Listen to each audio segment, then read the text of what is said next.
Hello student, welcome to official channel of Vishwa Bharati शिक्षा सदन। Voice के वीडियो नंबर 1 में वॉइस का डिफिनीशन, एक्टिव पैसिव का डिफिनीशन, एक्टिव से पैसिव में कैसे चेंज करते हैं उसके रूल्स, और वीडियो नंबर 2 में एग्जाम्पल मैंने आप लोगों को बताया है। आशा है आपको कंसेप्ट अच्छी तरह से समझ में आया होगा। वॉइस के वीडियो नंबर 3 में मैं प्रेजेंट इंडेफिनिट को पैसिव में कैसे चेंज किया जाता है आप लोगों को बताने जा रहा हूँ। मैं आप लोगों से ये बार बार रिक्वेस्ट कर रहा हूँ कि वीडियो को एंड तक जब तक नहीं देखेंगे आपका कंसेप्ट क्लियर नहीं होगा। एंड तक ज़रूर देखें। मेरी कोशिश है कि आपको इजी से इजी टेक्निक में बताऊं ताकि आपका कंसेप्ट अच्छी तरह से क्लियर हो जाए, क्योंकि without grammar you can not right English well, you can not speak English well. ना आप अंग्रेजी को अच्छी तरह से लिख सकते हैं और ना बोल सकते हैं। तो चलें हम लोग शुरू करते हैं कि प्रेजेंट इंडेफिनिट टेंस के वाक्य को पैसिव में कैसे चेंज करेंगे। टेंस वाले वीडियो में मैं सब कुछ बता चुका हूँ। आप हिंदी में जानते हैं कि प्रेजेंट इंडेफिनिट टेंस का पहचान क्या है। जिस हिंदी क्रियाओं के अंत में ता है, ती है, ते हैं, मुख्य क्रिया के अंत में लगा हो, ता है, ती है, ते हैं, ताहूँ, ते हो इत्यादि लगा रहे, उसको प्रेजेंट इंडेफिनिट टेंस का वाक्य समझते हैं। बट इंग्लिश में आपको सबसे पहले ये देखना है कि इंग्लिश वाक्य के एंड में तो आपको ता है, ती है, ते हैं, ताहूँ, ते हो तो नहीं मिलेगा। तो कैसे पहचानेंगे कि प्रेजेंट इंडेफिनिट टेंस का वाक्य है। प्रेजेंट इंडेफिनिट टेंस का वाक्य अगर होगा और वो भी अफर्मेटिव होगा, प्रेजेंट इंडेफिनिट टेंस का वाक्य अगर अफर्मेटिव होगा तो वर्ब, मेन वर्ब जो होगा फर्स्ट फॉर्म में होगा या 5वें फॉर्म में होगा अफर्मेटिव में, उसके बाद ऑब्जेक्ट होगा। दो ही ऐसे टेंस हैं, पूरे टेंस में दो ही ऐसे टेंस हैं जिसके अफर्मेटिव फॉर्म में ऑक्सिलरी वर्ब का यूज नहीं होता है। वो कौन से टेंस हैं? तो प्रेजेंट इंडेफिनिट टेंस और पास्ट इंडेफिनिट टेंस। अब अंग्रेजी में कैसे पहचानेंगे कि प्रेजेंट इंडेफिनिट टेंस का वाक्य है? तो अगर अफर्मेटिव में है तो आप ध्यान दें, देखिए वर्ब का पहला रूप है रीड। अगर यहीं यू की जगह ही रहेगा तो ये रीड्स हो जाएगा। तो वर्ब का अगर सब्जेक्ट के बाद वर्ब का पहला रूप हो और सब्जेक्ट के बाद अगर वर्ब का 5वां रूप हो, ये ध्यान देना है। सब्जेक्ट के बाद अगर वर्ब का पहला रूप हो और सब्जेक्ट के बाद वर्ब का 5वां रूप हो तो समझना है कि वाक्य प्रेजेंट इंडेफिनिट का है और अफर्मेटिव फॉर्म में है। उसी तरह देखें, अगर सब्जेक्ट के बाद डू का प्रयोग हो ऑक्सिलरी के रूप में या डज का प्रयोग हो और उसके बाद मेन वर्ब हो, यहाँ ध्यान दें, तो वाक्य प्रेजेंट इंडेफिनिट टेंस का होगा। डू है, मेन वर्ब है, डू है, मेन वर्ब है, डू है, मेन वर्ब है, डू है, मेन वर्ब है। मैंने टेंस वाले वीडियो में आप लोगों को बताया हूँ कि प्रेजेंट इंडेफिनिट टेंस में मात्र 2 ऑक्सिलरी वर्ब है, डू और डज। इनका किस सब्जेक्ट के साथ यूज होता है इसके बारे में भी मैं चर्चा कर चुका हूँ। तो इस तरह से हम प्रेजेंट इंडेफिनिट टेंस के वाक्य को इंग्लिश में पहचान लेंगे कि अगर वाक्य में डू डज लगा हो, अब वर्ब 1 हो, क्योंकि डू के बाद भी वर्ब 1 होता है और डज के बाद भी वर्ब 1 होता है। डू डज के बाद अगर वर्ब 1 हो तो समझना है कि प्रेजेंट इंडेफिनिट टेंस का वाक्य है। या सब्जेक्ट के बाद वर्ब 1 हो, मेन वर्ब 5वें फॉर्म में हो, तो समझना है प्रेजेंट इंडेफिनिट टेंस का वाक्य। अगर प्रेजेंट इंडेफिनिट टेंस का वाक्य हो तो उसे पैसिव में बदलने के क्या नियम से? तो पहले जो नियम बताया गया है कि सब्जेक्ट को ऑब्जेक्ट में चेंज कर देते हैं और ऑब्जेक्ट को सब्जेक्ट में चेंज कर देते हैं। जैसे आप देखें यहाँ सब्जेक्ट है और ये ऑब्जेक्ट है, तो ये सब्जेक्ट जो है ऑब्जेक्ट की जगह पर चला आया है, यहाँ पर ध्यान दें, और ये ऑब्जेक्ट जो है सब्जेक्ट की जगह पर चला आया। पहला काम क्या करेंगे? सब्जेक्ट को ऑब्जेक्ट में चेंज करेंगे और ऑब्जेक्ट को सब्जेक्ट में चेंज करेंगे, और जो जिसका जहाँ स्थान है वहीं रखेंगे। उसके अकॉर्डिंग क्या करते हैं? प्रेजेंट इंडेफिनिट टेंस में अगर वाक्य हो तो पैसिव बनाते समय इज एम आर का प्रयोग करते हैं। अब आप जानते हैं कि इज का प्रयोग किसके साथ करते हैं, एम का प्रयोग किसके साथ करते हैं और आर का प्रयोग किसके साथ करते हैं। उसी अकॉर्डिंग प्रयोग करना है। इंग्लिश प्रॉपर नाउन है, थर्ड पर्सन सिंगुलर नंबर है, इज का प्रयोग किया गया। अब उसके बाद क्या करेंगे? इज एम आर के प्रयोग के बाद वर्ब के तीसरे रूप को रखेंगे। ये तीसरा काम करेंगे, और वर्ब के तीसरे रूप को रखने के बाद बाई और प्लस ऑब्जेक्ट को रख देंगे। आपका वाक्य पैसिव में चेंज हो जाएगा। अब ऊपर वाले फर्स्ट एग्जाम्पल को देखें। यू रेड इंग्लिश, आप अंग्रेजी पढ़ते हैं। इंग्लिश इज रीड, अंग्रेजी पढ़ी जाती है। आप किसको पढ़ते हैं? तो अंग्रेजी को। पैसिव वॉइस में को चिन्ह रहेगा, वीडियो नंबर 1 में मैंने इसकी चर्चा की है, और एक्टिव वॉइस में ने चिन्ह रहेगा हिंदी में। इंग्लिश इज रीड, अंग्रेजी पढ़ी जाती है। बाय यू, आपके द्वारा। अब इस सेंटेंस को कैसे बोलेंगे? तो आपके द्वारा अंग्रेजी पढ़ी जाती है। अब सिर्फ आपसे पूछा जाए कि अंग्रेजी पढ़ी जाती है तो आप कैसे बोलेंगे इंग्लिश में? English is read. अब आपसे पूछा जाए कि अंग्रेजी बोली जाती है तो कैसे बोलेंगे? English is spoken. आपसे कहा जाए कि अंग्रेजी लिखी जाती है तो कैसे बोलेंगे? English is written. इस तरह से हम अंग्रेजी लिखना और बोलना भी साथ साथ सीखते जाएंगे। एग्जाम्पल नंबर 2 में देखें। यू सब्जेक्ट है, डू एक्सिलियरी है क्योंकि यू के साथ डू ही आता है। नॉट यहाँ एडवर्ब के रूप में है, रीड मेन वर्ब के रूप में है, और फर्स्ट फॉर्म में है। इंग्लिश हमारा ऑब्जेक्ट है। क्या करना है? तो सब्जेक्ट को ऑब्जेक्ट की जगह और ऑब्जेक्ट को सब्जेक्ट की जगह। आप देखिए पैसिव में इंग्लिश आ गया सब्जेक्ट की जगह और यू चला गया ऑब्जेक्ट की जगह। अब इंग्लिश के साथ प्रेजेंट इंडेफिनिट टेंस में किन का यूज करेंगे? तो इज का। प्रेजेंट इंडेफिनिट के पैसिव फॉर्म में 3 ही एक्सिलियरी है, इज, एम, आर। ये हमेशा याद रखना। एक्टिव में 2 एक्सिलियरी हैं, do, does. But do does का प्रयोग इंट्रोगेटिव और निगेटिव बनाने में किया जाता है, अफर्मेटिव बनाने में नहीं, क्योंकि अफर्मेटिव में प्रेजेंट इंडेफिनिट टेंस के अफर्मेटिव में एक्सिलियरी वर्ब्स का प्रयोग नहीं किया जाता है, जैसे आप पहले वाक्य में देख रहे हैं। अब you do not read English, इसकी हिंदी क्या होगी? आप अंग्रेजी नहीं पढ़ते हैं। अब यहाँ देखें, डू की जगह आप क्या देख रहे हैं? इज आ गया। नॉट की जगह नॉट है, रीड की जगह रेड हो गया, और इंग्लिश की जगह यू हो गया। यानी इंग्लिश इज नॉट रीड, अंग्रेजी नहीं पढ़ी जाती है बाय यू, आपके द्वारा अंग्रेजी नहीं पढ़ी जाती है। थर्ड एग्जाम्पल को देखें। ये वाक्य इंट्रोगेटिव है, ऊपर वाला वाक्य निगेटिव है, तो पैसिव भी निगेटिव में ही होगा, ये ध्यान रखना है।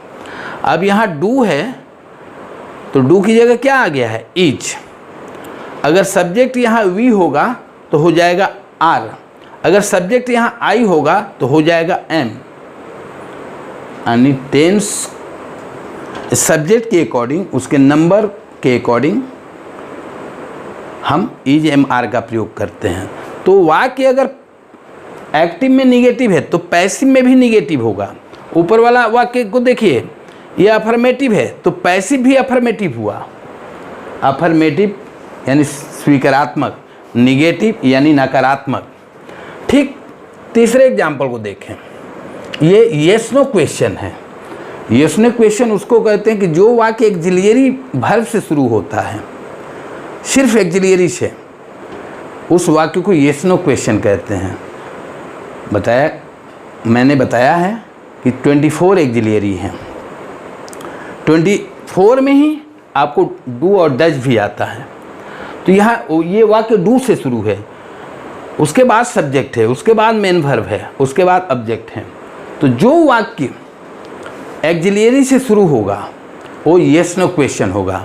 तो एक्टिव जब येस नो क्वेश्चन में है तो पैसिव भी येस नो क्वेश्चन में ही होगा।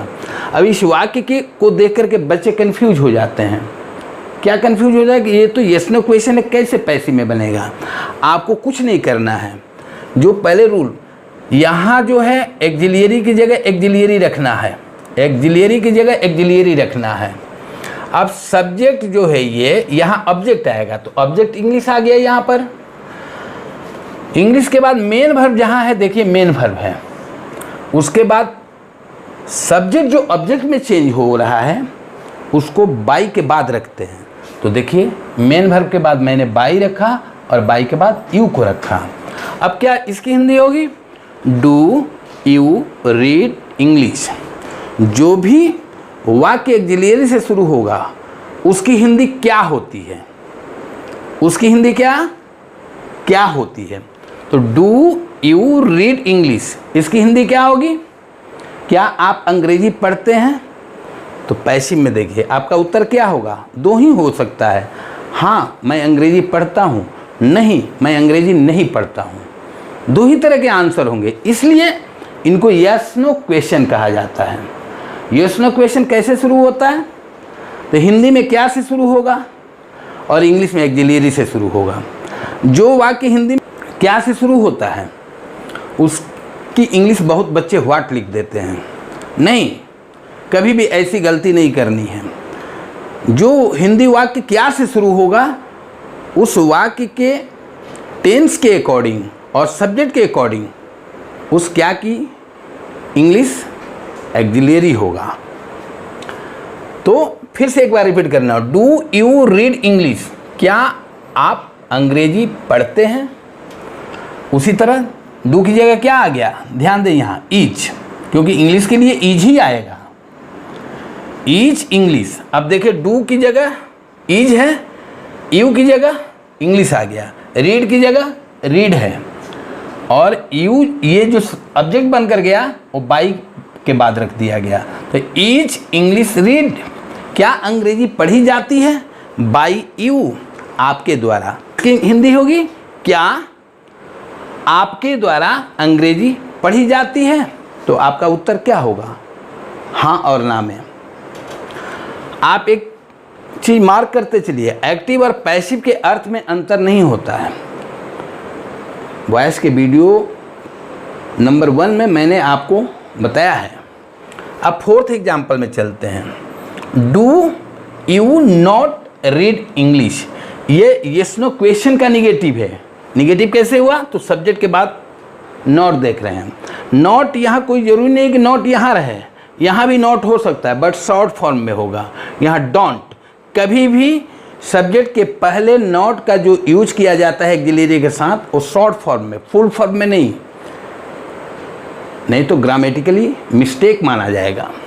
डोंट यू रीड इंग्लिश, अगर यहाँ आपने नॉट लिख दिया, यहाँ आपने नॉट लिख दिया तो यहाँ अब नॉट के शॉर्ट फॉर्म की कोई नीड्स ही नहीं है। अगर यहाँ नॉट का शॉर्ट फॉर्म लिख दिए तो यहाँ नॉट के फुल फॉर्म का कोई नीड्स ही नहीं है। अब ध्यान रखना है कि जब भी सब्जेक्ट के पहले नॉट होगा वो शॉर्ट फॉर्म में होगा और एक्सिलरी के साथ सटा हुआ रहेगा। सटा हुआ रहेगा, हटाकर अगर लिखते हैं तो गलत हो जाएगा।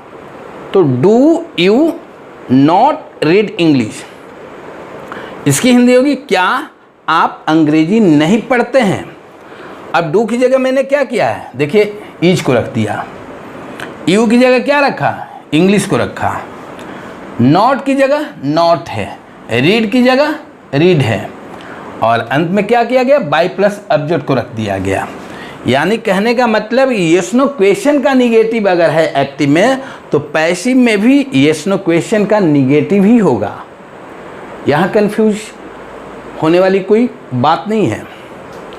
अब क्या आप अंग्रेजी नहीं पढ़ते हैं, क्या आपके द्वारा अंग्रेजी नहीं पढ़ी जाती है। एग्जाम्पल नंबर 4 में चलेंगे। ये WH क्वेश्चन है। WH क्वेश्चन का मतलब होता है जो वाक्य WH से शुरू हो।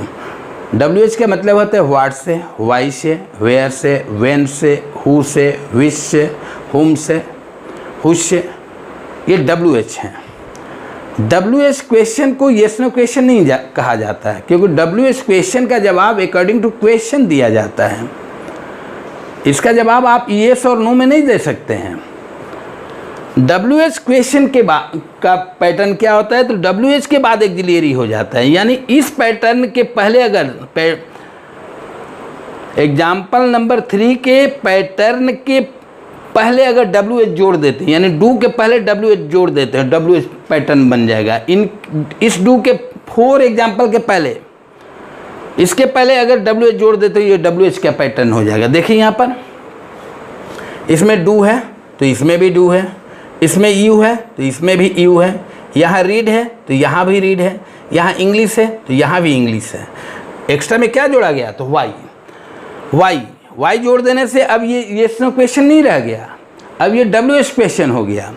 अब Y do you read English, इसकी हिंदी कैसे निकालेंगे हम, आप यहाँ से सब्जेक्ट से आप वाई की इंग्लिश हिंदी जो होती है वो हिंदी बोलेंगे, आप क्यों अंग्रेजी पढ़ते हैं, आप क्यों अंग्रेजी पढ़ते हैं। आपको इसके अकॉर्डिंग आंसर देना है, येस नो में इसका आंसर नहीं देना है।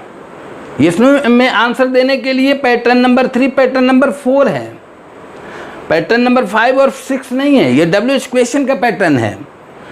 तो अब देखें कि Y do you read English, इसकी हिंदी एक बार मैं फिर रिपीट कर रहा हूँ कि आप अंग्रेजी क्यों पढ़ते हैं। अब पैसिव में देखें, वाई की जगह वाई है, कंफ्यूज नहीं होना है यहाँ पर, वाई की जगह वाई है, डू की जगह एक्सिलरी ईज आ गया। अब जैसे सब्जेक्ट को ऑब्जेक्ट में, ऑब्जेक्ट को सब्जेक्ट में चेंज किया जाता है वैसे चेंज कर लेना है। यू की जगह इंग्लिश आ गया। ये यहाँ से यहाँ तक अगर देखेंगे तो ये अफर्मेटिव पैटर्न हो गया। तो यू की जगह इंग्लिश आ गया और इंग्लिश की जगह बाई प्लस यू चला गया, हो गया। तो देखिए वाई इज इंग्लिश रीड, अब इसकी हिंदी क्या होगी, वाई इज इंग्लिश रीड, अंग्रेजी क्यों पढ़ी जाती है, बाई यू, आपके द्वारा। अब करेक्ट करके बोलेंगे कि आपके द्वारा अंग्रेजी क्यों पढ़ी जाती है। यहाँ कोई कन्फ्यूजन वाली बात नहीं है। वाई देख करके आप कन्फ्यूज हो जाए, कैसे चेंज करेंगे, जिस तरह से आपने पैटर्न नंबर 1 को चेंज किया है, पैटर्न नंबर 1 यहाँ है, उसी तरह चेंज कर लेना है। और चेंज करके डू की जगह इंग्लिश के अकॉर्डिंग जो एक्सिलरी होगा वो रख देना है यहाँ पर, वाई की जगह वाई ही रहेगा। आप देख लें। अब एग्जाम्पल नंबर 6 में चलते हैं। Y do you not read English, ये WH क्वेश्चन का निगेटिव है, यहाँ ध्यान देना है। कैसे निगेटिव है, तो नॉट आया सब्जेक्ट के बाद, यहाँ नॉट न रख करके आप यहाँ डोंट भी कर सकते हैं, क्योंकि मैंने बताया कि सब्जेक्ट के पहले जब भी नॉट होगा एक्सिलरी के साथ वो शॉर्ट फॉर्म में होगा, फुल फॉर्म में नहीं। अगर फुल फॉर्म में लिखते हैं तो ये गलत हो जाएगा, according to rules of grammar it will be wrong. तो why do you not read English, अब यहाँ ध्यान दें, वाई की जगह आपको वाई ही रहने देना है, घबराने की कोई ज़रूरत नहीं है। जिस तरह से आप येस नो क्वेश्चन का निगेटिव यहाँ बनाए हैं, उस सेम यही पैटर्न है। सिर्फ डब्ल्यू एच जोड़ देने से डब्ल्यू एच क्वेश्चन का निगेटिव हो गया। सब्जेक्ट को मैंने क्या किया है, तो ऑब्जेक्ट की जगह ले गए हैं और ऑब्जेक्ट को सब्जेक्ट की जगह, तो यहाँ इंग्लिश आ जाएगा। इंग्लिश के अकॉर्डिंग यहाँ क्या रखेंगे, तो इज रखेंगे। अब क्या हो जाएगा, वाई इज इंग्लिश। नॉट है तो नॉट रख दीजिए, जहाँ नॉट है वहीं रहने दिया गया। Read by you, why is English not read by you. आपके द्वारा अंग्रेजी क्यों नहीं पढ़ी जाती है। इस तरह से हम प्रेजेंट इंडेफिनिट के 6 पैटर्न को पैसिव में चेंज कर सकते हैं। इसी तरह से हम प्रेजेंट कंटिन्यूअस को पढ़ेंगे, प्रेजेंट परफेक्ट को पढ़ेंगे, अकॉर्डिंग टू टेंस कंटिन्यू रखेंगे, पढ़ते जाएंगे। अगर एग्जाम्पल से संबंधित, किसी रूल से संबंधित आपको कोई भी कन्फ्यूजन हो तो आप कमेंट बॉक्स में लिखें और पूछने का प्रयास करें। मैं आपका कंसेप्ट क्लियर करने का प्रयास करूंगा। Thank you. More in next video.